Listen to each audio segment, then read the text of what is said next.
तो फिलहाल करनाल तक लाइव तस्वीर तो हम देखने लग रहे हो भाई।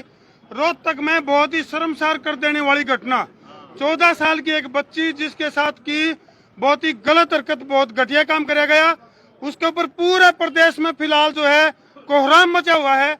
और एक तरफ दूसरी तरफ जिस तरह अगर मैं बात करूं तो अभय सिंह चौटाला इनेलो सुप्रीमो जिनकी परिवर्तन यात्रा चल रही है, तो इस बहुत ही गंभीर घटना के ऊपर अभय सिंह चौटाला की क्या प्रतिक्रिया है आज पूछांगे, क्योंकि देखो हर चेहरा मायूस है इस घटना के ऊपर। क्यों जी, बहुत दर्दनाक घटना थी, दुखद घटना थी बिल्कुल।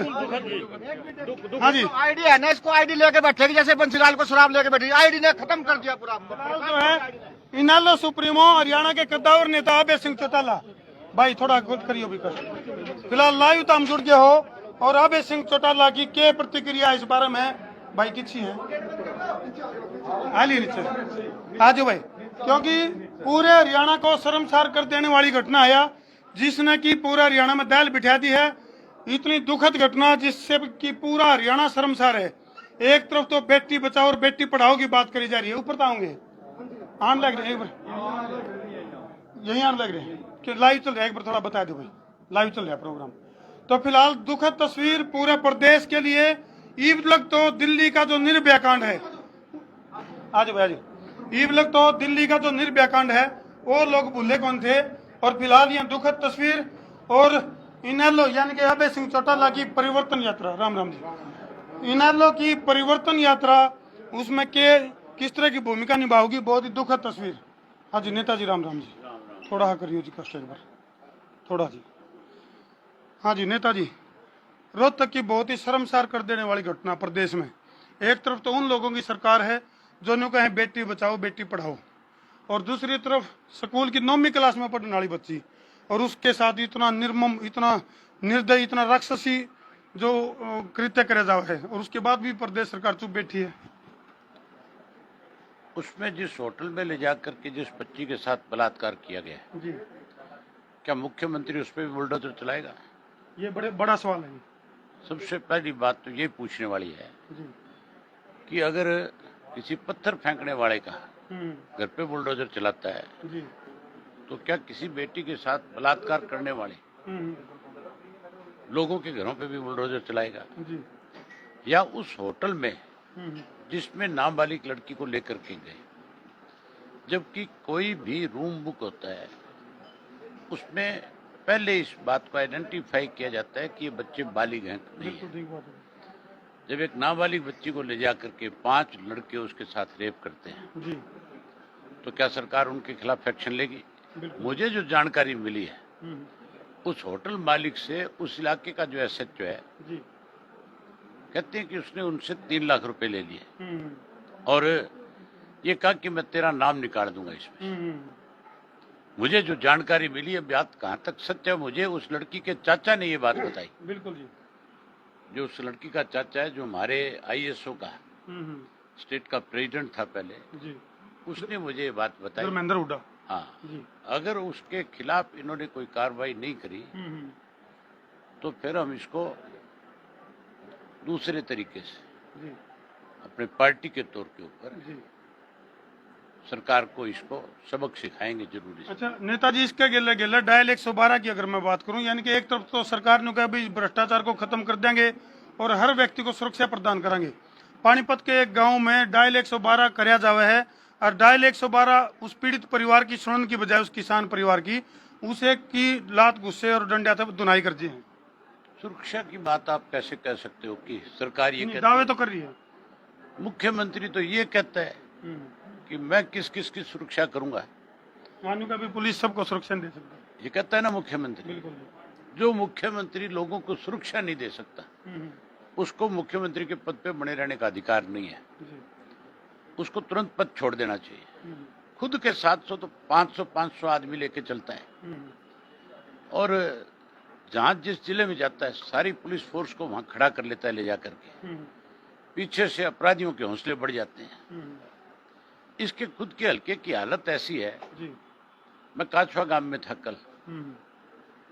काछवा गांव में 1200 स्ट्रीट लाइट जो है उतार के ले गए लोग। इसके सामने शिकायत करी, ये कहता है मैं जांच कराऊंगा। आज तक नहीं पकड़े गए। जो आदमी अपने हल्के के अंदर चोरी करने वालों को नहीं पकड़वा सकता, वो प्रदेश की क्या सुरक्षा करेगा? ये हमारे प्रदेश के ऊपर लाइबिलिटी है मुख्यमंत्री जो है, इसको लोगों को सत्ता से बाहर करना पड़ेगा। तो नेताजी, अगर धरने प्रदर्शन और उसकी अगर मैं बात करूं, चाहे कर्मचारी भी प्रदर्शन उस पे हैं उतावले, कहीं सड़कों पे तो कहीं गलियों में, हर गली कुचे में प्रदर्शन चल रहा है, तो ऐसी बात तो है को नहीं भाई आज तक पहले कभी प्रदर्शन ही हुए, लेकिन फिलहाल कुछ प्रदर्शन ज्यादा ही हो रहे हैं। सत्ताधारी पार्टी का कहना है कि जो विरोधी दल हैं या विरोधी नेता हैं वो कितने कितने कर्मचारियों को या प्रदेश की जनता को उकसाने का काम कर रहे हैं। कोई ढंग का काम करेगा तो कर्मचारी क्यों जाएंगे इसके खिलाफ प्रदर्शन करने? इसको तो स्वाद पड़ा हुआ है मुख्यमंत्री को। यहाँ उसने एक परमानेंट जगह बना रखी है कि यहाँ पे धरने रखो मेरे खिलाफ। जिस दिन वहाँ कुदरती सैटरडे संडे को धरना नहीं आता बेचैन हो जाते हैं तो ये देखने आता है भी आज खाली क्यों पड़ा है। इसको नींद नहीं आती जब तक ये प्रदेश के लोगों के नारे ना सुन ले। इसने सारे प्रदेश का सत्यानाश कर दिया। ये लूट के खा गए प्रदेश को। अब लोग सबक सिखाएंगे, बड़ा परिवर्तन लाएंगे और हमारी सरकार बनने के बाद एक एक पाई का हिसाब लेंगे। तो फिलहाल जैसे आपकी जो यात्रा जो चल रही है वो करनाल में पहुंच गई है और लगातार इस तरह की घटनाएं भी जोरों पे हैं, तो उस यात्रा में क्या लोगों को उम्मीद है कि भाई इनेलो उसके लिए बहुत मजबूत विकल्प प्रदेश की जनता के लिए बन पाओगी? आप लेट हो गए।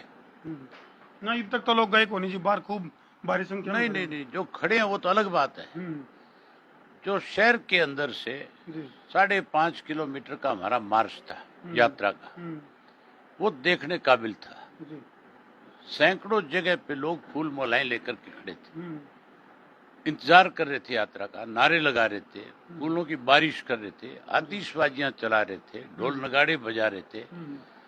हजारों की संख्या में लोग मेरे साथ उस यात्रा में शामिल हुए थे। करनाल में जहां मुख्यमंत्री का अपना गृह क्षेत्र है, वहां पे अगर लोग इतनी बड़ी संख्या में आते हैं तो आप इस बात से अंदाजा लगा लो कि परिवर्तन तो आ गया। कोई रोकने वाला नहीं है, परिवर्तन होगा। तो जैसे अगर करनाल की अगर मैं बात करूं तो करनाल गढ़ है, जैसे मान लो, क्योंकि जो मनोहर लाल खट्टर है उनका एरिया है, उनका क्षेत्र है, तो इसका उनकी जो उनके खुद के क्षेत्र की जनता नाराज है, तो किस तरह के राजनीतिक समीकरण निकल सके? उसका कौन सा गढ़ है, कौन सा क्षेत्र है, वो कौन सा यहाँ का रहने वाला है? ये तो सूत आ गई, सिर्फ सूत आई हुई है। रहने वाला तो अपना गांव तो कहता है मेरा रोहतक जिले में गांव है, क्या नाम निदाना कुछ नाम बताता है गांव का, क्या मैं फलाने गांव का हूँ, उस गांव में लोग बड़ी गोंदे। ये तो करनाल वाले बेचारे शरीफ लोग हैं जो इसने झेले हैं। ये कोई झेलने लायक आदमी थोड़ा ही है, ये मुख्यमंत्री के लायक थोड़ा ही है। इसकी रोज की भाषा सुनो, कभी किसी के थारे ब्राह्मणों के खिलाफ तो बर्छा लेके खड़ा रहे। जो कोई नौजवान बच्चा जाकर के उसकी एनर्जी आ गई थी, जो कोई नौजवान बच्चा जाकर के सेल्फी लेना चाहता है उसका फोन तोड़ दे है। ये कहता है मैं किसी को सुरक्षा प्रदान नहीं कर सकता। कोई महिला अगर इसके कदमों में दुपट्टा डाल करके न्याय मांगती है उसको बेइज्जत करता है, कहता है इसको पकड़ के अंदर दे दो। ये हालत है इस आदमी की।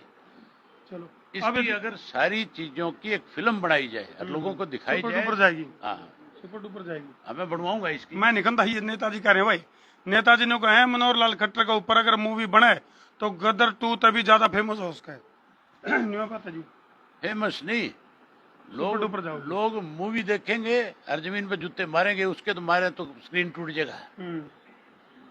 ऐसी हालत है इसकी जी। अच्छा, राजनीतिक गणित की अगर मैं बात करूं नेताजी, फिलहाल जो यात्रा अब तक की जो यात्रा चली है उस हिसाब से राजनीतिक गणित में इनेलो जो है कितना ग्राफ ऊपर उठ चुका है इनेलो का?